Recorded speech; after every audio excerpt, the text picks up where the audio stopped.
আমি এক রিক্সায় উঠছি লক্ষ্মীপুরে, তো রিক্সাওয়ালা বুড়ো আর রিক্সা হলো ফুরান। আমার তার এই অবস্থা দেখি একটু আবেগ আসছে যে তারা যদি কোনো সাহায্য করতে পারি। আমি বললাম যে আপনার পুরান রিক্সা, এই হ্যান্ডেল চাবি চাবি চালান কষ্ট হয়, নতুন রিক্সা যেগুলি আছে অটো, এরকম একটা হলে আপনার ভালো হইতো না? কয় না হুজুর, আমার যেটা আছে এটাই আমার জন্য ভালো। আর সেইবেলায় আগ্রহ করলে এরা যদি কইতো হুজুর টাকার লাগে কিনতে পারি না। তা আমি বলছিলাম যে তাইলে একখানা দোকানে কথা বলেন, কত লাগবে, আমি দিব বা নিয়ে দিব যেভাবে পারি। কিন্তু এর কোনো আগ্রহ নেই। আমি ভাবলাম যে বোধহয় বেচারার খরচ নাই, এরা স্বামী স্ত্রী দুইজন 100-150 টাকা হইলে চলে, টাকা পয়সা লাগে না। তো বললাম যে সংসারের ছেলে মেয়ে কী আছে? কয় যে ছেলে মেয়ে 5 জন, ছেলে 4 জন, মেয়ে 1 জন। তা আমি দেখলাম যে সংসার তো কেবল ছোট, 7 জন মানুষের পরিবার, বড় সংসার। তা আমি বললাম ছেলেরা কী করে? হুজুর বড় ছেলে আল্লাহ রহমতে দাওরা ফাঁস করি 1 মাসের পড়ায়, আর ছোটকে এবার দাওরা দিব 2 নম্বর গা, 3 নম্বর গা হাফিজে শেষ হয়ে আছে, 4 নম্বর গা নুরানি পড়ে, আর মেয়ে বিয়ে দিয়ে দিছি। আমি অবাক, কি রেখো এই পুরান রিক্সা চালায়, ছেলে 4 জন, কদিন পরে 4 জন বাবা আলেম হইয়া মানসার মোহতামিম হবে, আলেম হবে। এই বেটার তো রিক্সা চালানোর বেশি দিন লাগতো না। এরপরে কি কয়, হুজুর জীবনে কোনো এক ওয়াক্ত নামাজ জামাত ছাড়া পড়ি না। রিক্সা চালা অবস্থা আমি মসজিদের পাশে যাই, থামি যাই, প্যাসেঞ্জার থাকলে বলি যে ভাই আপনার টাকাটা থাকলে রিক্সা আর একটা লই যান, আর আমি যে দূর আনছি এটা ভাড়া লাগতো না, এটা ফি সাবিলিল্লাহ, আপনি অন্য রিক্সালে চলে যান। আর যদি টাকাটা না থাকে বসেন, আমি নামাজ পড়ে আসি। হুজুর আমার এই কথার কারণে অনেকে আমার সাথে মসজিদে ঢুকি নামাজ পড়ে। এক ওয়াক্ত নামাজ জামাত ছাড়া নামাজ পড়ি না। আমি চিন্তা করলাম তার নামাজের উসিলায় আল্লাহ তাআলা চালায় রিক্সা, কিন্তু বরকত কিরকম দিছে, 4টা ছেলে, 4 ছেলেই তার বড় বড় আলেম হয়ে যেতেছে। এই জন্য আল্লাহ বলেন 1 নম্বর কোরআন তেলাওয়াত করো, ঠকবে না। 2 নম্বরে নামাজ পড়ো তো ঠকবে না। দুনিয়াতে আল্লাহ তাআলা রিজিকের দরজা খুলে দিবে। দুনিয়াতে মৌতের সময় ফেরেশতারা তোমার ইমানি মৌত হবে, তোমার ফেরেশতারা আসানির সাথে তোমাকে নিয়ে যাবে। কবরে নামাজের উসিলে তোমার নূর হয়ে যাবে।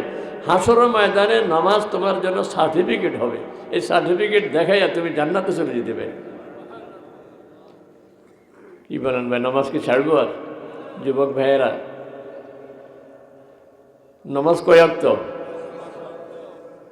ফজরের নামাজ। আমারও বলে যে রে, তোর জীবনের ফজরের কথা তুই চিন্তা কর। তুই যে মায়ের পেট থেকে আসছিলি, তুই শীত হইয়াই রয়েছ, তোর মাও অজ্ঞান হয়ে আসিল, তুই যে উঠি যাইয়া মায়ের বুক থেকে দুধ খাবি, তোর এই শক্তি ছিল না। তুই যে কারো কাছে কিছু বলবি, এই কথা তোর শক্তি ছিল না। তোর এই সময় যদি আমি আল্লাহ না ফাইলতাম, তুই বড় হতে পারতি না, তুই সেখানে মরে যেতি। যে আল্লাহ এত মায়া করে মহব্বত করে তোরে পাইলছে, তুই ফজরের নামাজে আল্লাহরে সেজদা দিয়া সেই তোর জীবনের ফজরের জীবনের শুরু অবস্থার শুকরিয়া আদায় কর। জোহরের টাইম বলে এর দিনের যৌবন। তুই যে জোয়ানকালে বিদেশ গেছ, জোয়ানকালে বিয়ে করছ, জোয়ানকালে দোয়ানদারি করস, দোয়ানকালে চাকরি করস, এই তোর এই যৌবনটা কে দিছে? তুই এই জোহরের নামাজ পড়ে আল্লাহ শুকরিয়া আদায় কর, তাইলে তোর যৌবনের আয় রোজগারে সব বরকত হয়ে যাবে। আসরের নামাজ দিনের বার্ধক্য বলে যে তুই তো বুড়ো হয়ে গেছ, তোরও বার্ধক্য আসতেছে, বুড়াতে গেলে তুই কেমনে চলবি? তুই কি সুখে থাকস না দুঃখে থাকস? অনেক মানুষ বুড়াতে গেলে খুব সুখে, জোয়ানকালে বহুত কষ্ট করছে, এখন হলো আমেরিকা চলে গেছে, কেন অস্ট্রেলিয়া চলে গেছে। এই বেড়ায় হজে যাবো জীবনে চিন্তাও করে না, ওরা কেমনে কেমনে হলাই না হজে লেগে গেছে, আসে না এরকম? এখন বার্ধক্য আমার বুড়াকাল কেমনে কেটবে? আসর সময় বলে যে তুই আসর নামাজটা পড়, তো তোর বার্ধক্যকাল বুড়াকাল তোরে আল্লাহ বড় আরামে আসানে সুন্দর সম্মানে রাখব। মাগরিব সূর্য ডুবি যায়, তোর জীবনে সূর্য ডুবি যাবে, তুই এক সময় মরে যাবি। তুই যে মরবি, কি অ্যাক্সিডেন্টে মরবি না পানিতে পড়ি না আগুনে পড়ি, কিভাবে তুই মরবি তুই জানোস না। এই সময় যারা এরা সব নিজ নিজ স্বার্থ চিন্তা করবে, কিন্তু তোরে নিয়ে কেউ চিন্তা করতো না। তোর এই সময় কলেমা দরকার, তোর এই সময় ইমান নিয়ে যাওয়ার দরকার। কারণ এক দুনিয়ার এই স্টেশন পার হয়ে আমি এখন জান্নাতে ঢুকতেছি, আমি এখন আরেক জগতে ঢুকতেছি। এই সময় আমার যে ফাস্টফুড, এটা হইল লা ইলাহা ইল্লাল্লাহ, কিন্তু আমার পাশে বসে কেউ এটা বলে না, কেউ চোখ টিভি চায়, আমারও চিনছেননি, কেউ মুখে কমলার রসা দেয় একটু খান, মানে শেষ হেতে গৌরব করবো যে আব্বা শেষ আমারে চিনছে, আব্বাই আমার হাতের কমলা রসা খেয়ে মারা গেছে, কিন্তু আমার তো এটা দরকার ছিল না, আমার দরকার ছিল লা ইলাহা ইল্লাল্লাহ। আল্লাহ বলে রে মাগরিবের নামাজ ঠিক মতো পড়, তো আল্লাহ তোর ইমানে মৌত নসিব করবে, তোরে আসানের সাথে তোর দুনিয়া থেকে যাওয়ার সুযোগ করে দিবে। এশার নামাজ পশ্চিম আকাশে আলো থাকলে পড়া যায় না, যখন অন্ধকার হয়ে যায়। প্রথমে পশ্চিম আকাশ লাল থাকে, এরপরে সাদা হয়, সাদার পরে যখন কালা হয় তখন এশা রক্ত হয়। আমরা তো এখন আকাশের দিকে তাকান লাগে না, আমাদের কাছে মোবাইল আছে, ঘড়ি আছে, বুঝেন না কথা? আপনার আমার মৃত্যুর পরে প্রথম কয়েকদিন অবস্থা লাল, ছেলের চোখ লাল, কাঁদতে কাঁদতে, মেয়ের চোখ লাল। আমার বাইরের ফাঁসে দিয়ে কেউ যাইতে থামি যায়, কারণ আমার মেয়ের কাঁদায়, আমার বোনের কাঁদায়, আমার মায়ের কাঁদায়। পথচারীরাও যারা পথিক এরাও থেমে যায় আর বলে যে আরে এই কদিন যেভাবে কাঁদতেছে এ তো মরে যাবে, আফসোস করে। আমার জন্য সবাই কাঁদে। তাহলে এই লাল কয়দিন, 7 দিন না খানার ঘরে আর এত কাঁদে না, সবাই চলে গেছে, ঢাকা চিটাগাং চলে গেছে। মাঝে মধ্যে ছেলে আসি কবরের ভাষা দাঁড়ায়, কিন্তু আগের মতো কাঁদে না। কিন্তু আপনি বলেন যে আপনি আপনার হিজার কবরের কাছে দাঁড়াইছেননি কোনোদিন? কেউ দাঁড়াইছেননি কোনোদিন হিজার কবর? হিজার কবর চেনেননি আপনারা? চিনেন না কোনো, আপনার হিজার কবর কোনখানে আপনি বলতেও পারতেন না। কিন্তু আপনার হিজা মারা গেছে বেশি দিন হয় না, হয়তো 100 বছর হয়েছে বা 60-70 বছর হয়েছে। কারণ আপনার বাবা মারা গেছে 30 বছর আগে, দাদা মারা গেছে আরও 50 বছর আগে, হিজা মারা গেছে না 70-80 বছর আগে। এই ফাঁকি দিয়ে অল্প দিনের ব্যবধানে এখন হিজার কবর চিনেন না। অনেকের কবর উপর দিয়ে রাস্তা হয়ে গেছে, এখন বাস চলে, কেউ জানো না যে এটা নিচে কবর আছে। অনেক কবরস্থানে বাড়িঘর হয়ে গেছে, কেউ জানো না যে নিচে কবর আছে। আগামী 100 বছর পরে আমার আর আপনার অবস্থা এরকম হবে? হবে না? আমার কবর কেউ চিনবে না, আমার ছেলেরা থাকবে না তখন, আমার 100 বছর পর আমার নাতিরও থাকবে না, আমার নাতির ঘরের হন্তি এরাও থাকবে না, হয়তো আমার কবর কেউ চিনবে না।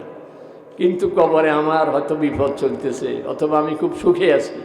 এশার নামাজ ডাকি ডাকি বলে বন্দা তুই এশার নামাজটা পড়।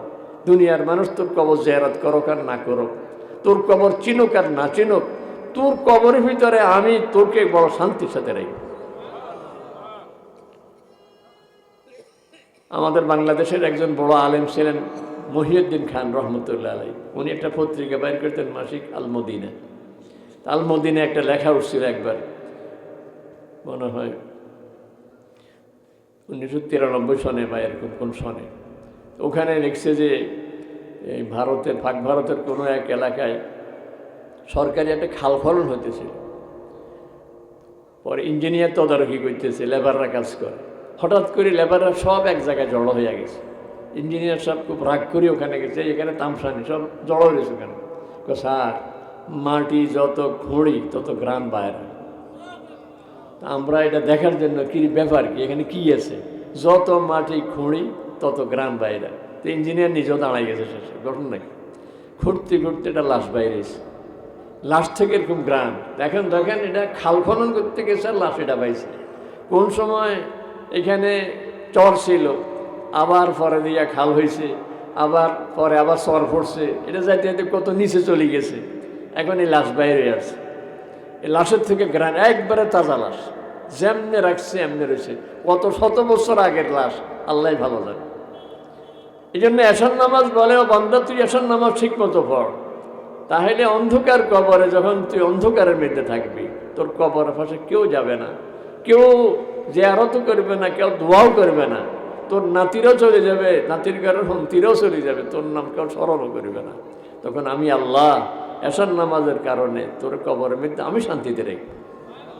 এই জন্য আল্লাহ তাআলা বলেন 3 কামে লস নাই, কোরআন তেলাওয়াতে লস নাই, আর নামাজ ঠিক মতো আদায় করলে লস নাই, দেখবেন বরকত আর বরকত। 3 নম্বরে ওয়ানফাকু মিম্মা রাযাকনাহুম সিররান ওয়া আলানিয়া, যারা আল্লাহর রাস্তায় ব্যয় করে গোপনে বা প্রকাশ্যে, ব্যয় করলে দান করলে লস নেই। যতই করিবে দান ততই যাবে বেড়ে, যতই দিবেন ততই বাড়বে। মিশরের একজন লোক লন্ডন গেছিল তার চেক আপ করাইতে, হার্টের সমস্যা লাগে। ডাক্তাররা সর্বনাশ, আপনার তো যে ব্লক, এটা ইমিডিয়েটলি আপনার দ্রুত এটারে ওপেন হার্ট সার্জারি করা লাগে। তা আপনি প্রিপারেশন নিয়ে আসছেন নি? কেন না স্যার, এত টাকা তো নিয়ে আসি নাই, আমি তো চেক আপ করাইতে আসছি। কইল যে দেখেন আপনার ফিল্মের অবস্থা দেখেন, 95, 96%, 99% ব্লক হয়ে গেছে, মানে এই কোনো একটা বিপদ দ্রুত ঘটে যাবে, তাড়াতাড়ি আমরা অপারেশন করা ফেলা। তো উনি দেশে আসছে, রেডি হইতেছে, টাকা পয়সা জোগাড় করতেছে। টাকা পয়সা জোগাড় করে এখন লন্ডন যাবে, ভাবছে যে যাবো বাঁচি না মরি আল্লাহ জানে, বাড়ির সদাইপত্র এগুলি গুছগাছ করে দিই, সবাই তুই যাবো। তো বাজার করতে গেছে, বাজারে এখন গোস্ত কিনবো, কষাইয়ের দোকানে গোস্ত কিনতে গেছে। আর উনি কিনতেছে, এর মধ্যে দেখে যে এক বুড়ি পটলা একটা হাতে লইয়া দাঁড়ায় রয়েছে। কষাইয়ে গোস্ত কাটবার সময় কিছু হ্যাঁসকা বাইরে না, ফালাই দিলে বুড়ি এটারে তাড়াতাড়ি করে ওই পটলার ঢোকায়।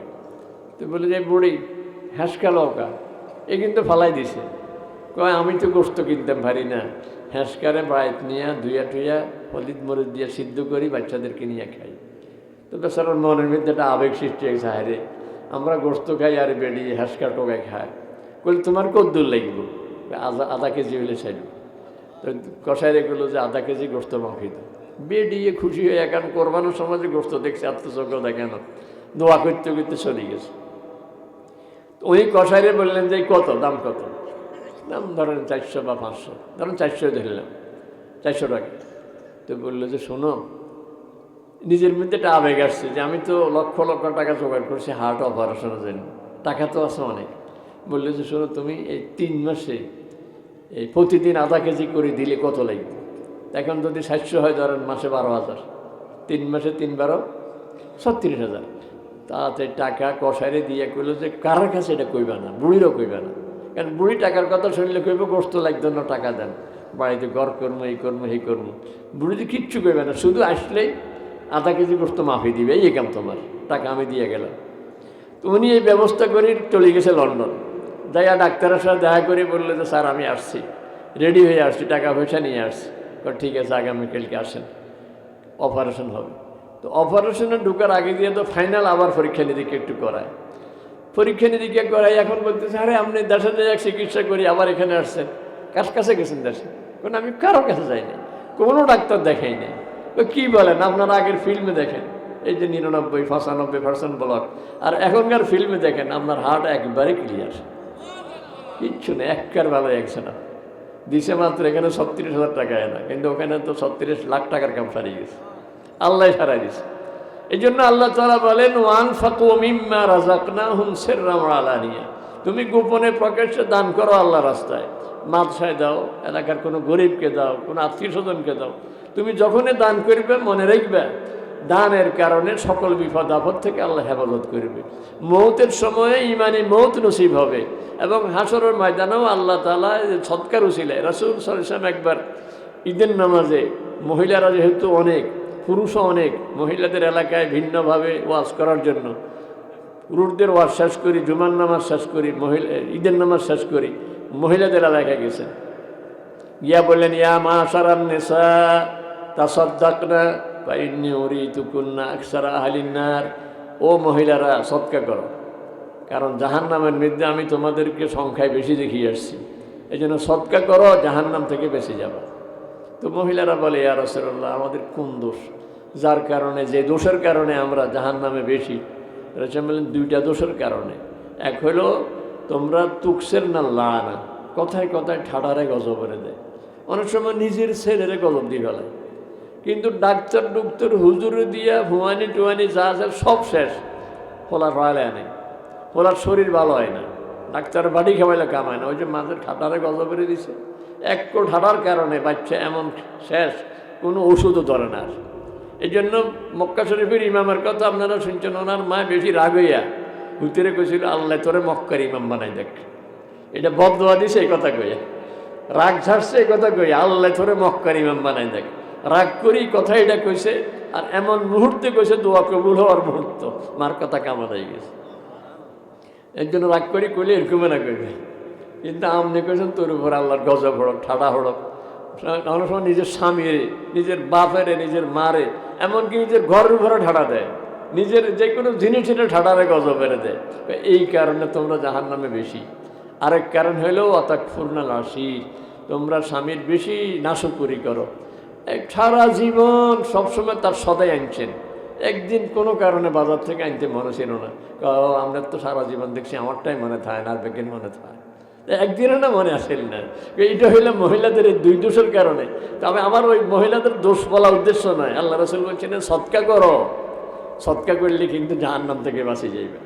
এই জন্য আল্লাহ তাআলা বলেন 3 কামে লস নাই, কোরআন তেলাওয়াতে লস নাই, নামাজে লস নাই, দান করাতে এই সহজ কাম নয়নি। আমরা কোরআনের সঙ্গে লাগতে রাজি আছি তো ইনশাআল্লাহ।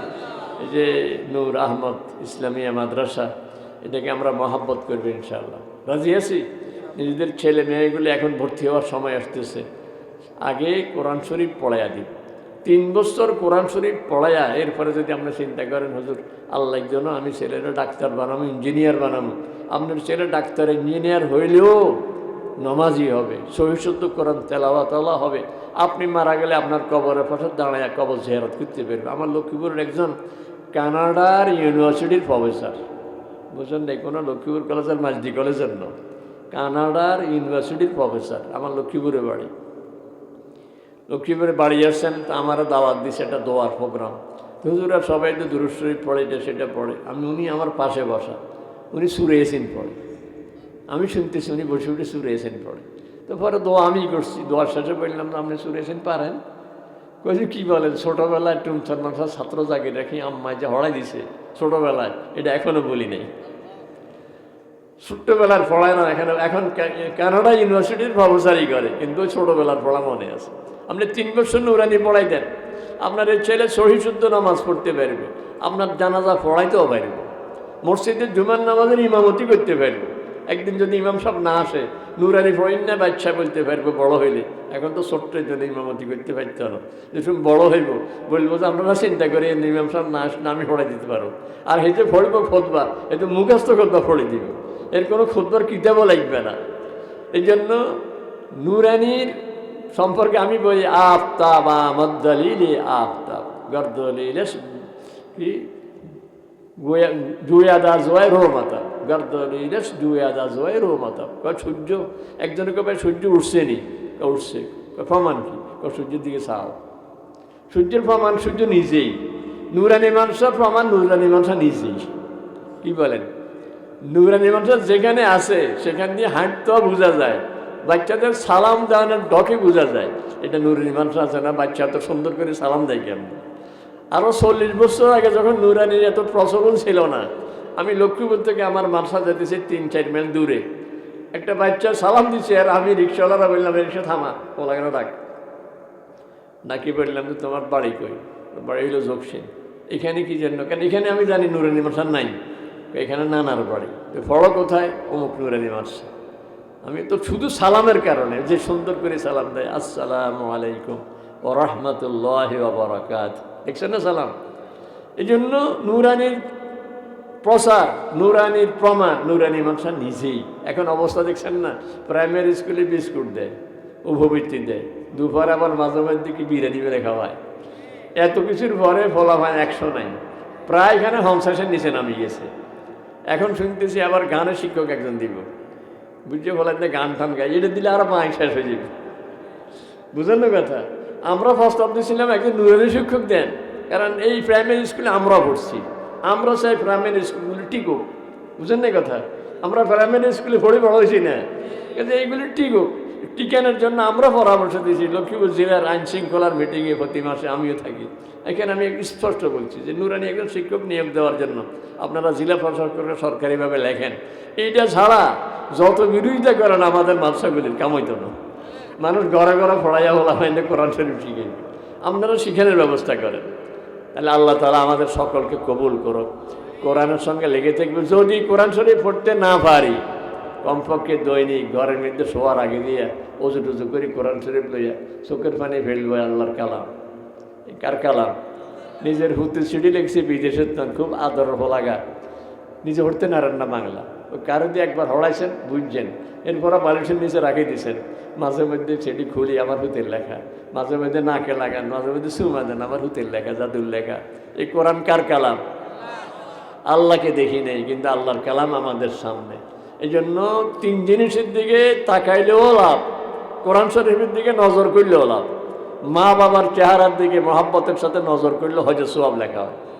আর বাইতুল্লাহ শরীফের দিকে তাকাইলে ওখানে 120 রহমতের মধ্যে যারা শুধু তাকাই থাকে 20টা রহমত নাজিল হয়। এই জন্য কোরআন শরীফের সঙ্গে লাগিয়ে থাকতে চেষ্টা করবো তো ইনশাআল্লাহ। আল্লাহ তাআলা সকলকে তৌফিক দান করো। আর হুজুরের কাছে যা দিয়েছেন এই শেষ নাকি আরও দিতে থাকবে ইনশাআল্লাহ।